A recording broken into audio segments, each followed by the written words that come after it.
Chers amis, bonjour. Le vent de l'histoire a soufflé sur l'éducation nationale.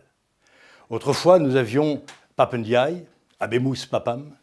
Nous avons maintenant Gabriel Attal, Habemus Juventum Attalum.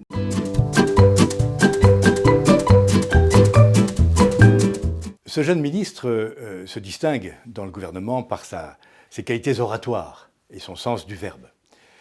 Ce que je voudrais lui dire affectueusement et presque paternellement en ce début de mandat, c'est qu'il faut tout de même prendre le temps de réfléchir à ce que l'on dit. Je prends un exemple.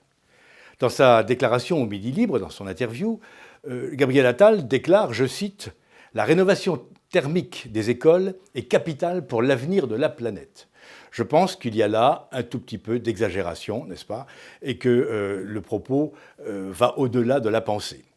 Donc c'est simplement un petit conseil. Autre chose, le ministre, comme tous ses prédécesseurs, indique que sa priorité, et là ça devient très sérieux, ce sont les fondamentaux.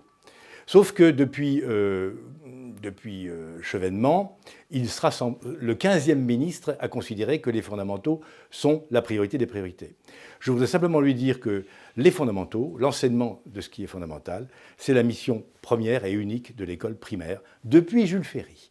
Donc, un petit peu de modestie, s'il vous plaît, cher Gabriel Attal, ça vous évitera de commettre des impairs ou de dire des petites sottises. Donc pour ne pas déroger à la tradition, je vais vous proposer un petit exercice pour la semaine prochaine, en 1 minute et sans ChatGPT.